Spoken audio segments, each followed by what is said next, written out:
आज हम रिविजिट करने वाले हैं एक साई-फाई थ्रिलर वेब सीरीज 11/11 को। ये सीरीज टाइम ट्रैवल के कॉन्सेप्ट को अपने इंडियन फ्लेवर के साथ इतनी अच्छी तरीके से दिखाती है जिसे देखकर आपको मजा आ जाएगा। इस शो की स्टोरी दो पुलिस वाले के अराउंड चलती है जो कि अलग अलग टाइमलाइन में एग्जिस्ट करते हैं, पास्ट एंड प्रेजेंट में, लेकिन इन दोनों की टाइमलाइंस एक दूसरे से कनेक्टेड है। स्टोरी का मेन कैरेक्टर युग आर्या, जिसको प्ले किया है राघव जुयाल ने। सीरीज के फर्स्ट ही एपिसोड में अचानक युग आर्या, जो कि 2016 के टाइम में एग्जिस्ट करता है, उसे रात के 11:11 पर एक खराब वॉकी टॉकी से 2001 के केस की डिटेल्स मिलती है और उसे ये डिटेल्स देता है दूसरा पुलिस वाला जो कि 2001 के टाइम में एग्जिस्ट करता है। अब ये दोनों अलग अलग टाइमलाइंस में रहते हुए भी कैसे एक दूसरे की मदद करते हैं केस सॉल्व करने के लिए सिर्फ एक वॉकी टॉकी के जरिए, ये देख के आपको बहुत मजा आएगा। इस सीरीज का मेन स्ट्रेंथ है इसकी स्टोरी को इतने बढ़िया तरीके से लिखा गया है ना कि आप कहीं पर भी बोर नहीं फील करते। इस सीरीज में टोटल 8 एपिसोड्स है एंड हर एपिसोड लगभग 45 मिनट के आसपास का होगा। इसमें आपको ऐसे ट्विस्ट देखने को मिलेंगे जो आपका दिमाग घुमा कर रख देंगे। आप सोचने पर मजबूर हो जाओगे कि आखिर हो क्या रहा है। परफॉर्मेंस की बात करें तो इसमें सभी का काम एकदम टॉप नॉच था, स्पेशली दोनों पुलिस वाले का। इसकी स्टोरी दो अलग अलग टाइम्स को इतने लॉजिकल वे में जोड़ती है कि आपको कहीं पर भी सेंसलेस फील नहीं होगा। जब आप इस सीरीज को पूरा खत्म कर दोगे तो आप इसकी थ्योरी जरूर बनाओगे कि आखिर सीजन 2 में क्या क्या हो सकता है। मेरे तरफ से ये सीरीज आपको फुल्ली रिकमेंडेड है। अब बात करते हैं सीजन 2 के प्रेडिक्शंस के ऊपर। यहाँ से सीरीज को लेकर स्पॉयलर्स होंगे,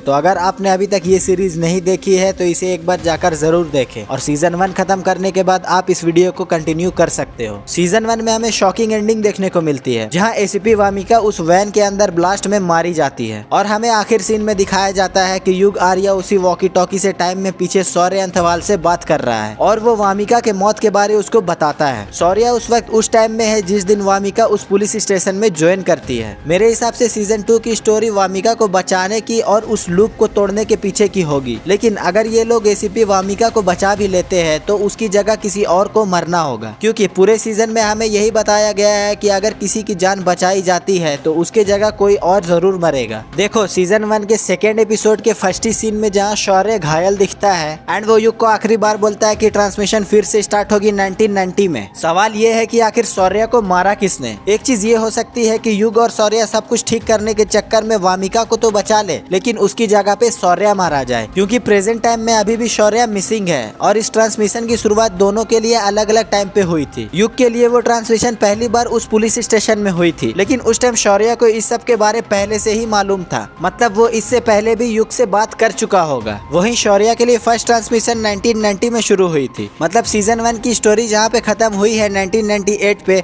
वो स्टोरी का मिड पार्ट है और ये स्टोरी फिर से 2001 तक चलने वाली है जिस दिन शौर्य की मौत हुई थी। अभी कंफर्म नहीं है कि शौर्य मरा है कि नहीं, एंड अगर वो मर भी गया होगा तो ये लोग पास्ट चेंज करके उसे फिर से जिंदा कर सकते हैं और क्या पता आखिर में वामिका एंड शौर्य को बचाने के चक्कर में युग खुद को सैक्रिफाइस कर दे। मेरे हिसाब से सीजन 2 में युग आर्या वो सारी चीजें पहले की तरह करने की कोशिश करेगा जैसे कि वो सीजन 1 के स्टार्टिंग में थी। युग कोशिश करेगा कि अदिति तिवारी का केस हमेशा के लिए अनसॉल्व रहे एंड शौर्य अंतवाल उस टेक्सटाइल मिल पर कभी जाए ही ना। और अगर आपने सीजन 1 के फर्स्ट एपिसोड को ध्यान से देखा होगा तो शौर्य खुद बोलता है कि युग उसको यहाँ आने से मना क्यों कर रहा था। इसका मतलब आगे जाकर युग शौर्य को ये चीज बोलेगा कि वो टेक्सटाइल मिल पर नहीं जाए, क्योंकि अगर शौर्य उस टेक्सटाइल मिल पर गया तो फिर से अदिति तिवारी वाला केस सॉल्व हो जाएगा एंड शौर्य के ऊपर फिर से वो अटैक होगा और इसी की वजह से वो ट्रांसमिशन एक बार फिर से जाकर 1990 पे शुरू होगा। ये एक तरह का टाइम लूप है जिसमें ये लोग फंसे हुए हैं, लेकिन इसका कोई एक पॉइंट होगा जिससे ये टाइम लूप टूट सके। अब वो एक्चुअल में क्या है ये तो हमें सीजन 2 देखकर ही पता चलेगा। ये तो थी मेरी थ्योरीज। आपको क्या लगता है? आप अपने थॉट्स कमेंट करके बताओ। मूवीज से रिलेटेड डेली न्यूज के लिए चैनल के शॉर्ट्स वीडियोस को जरूर देखो। अगर ये वीडियो अच्छा लगा हो तो लाइक करो एंड चैनल को सब्सक्राइब करो।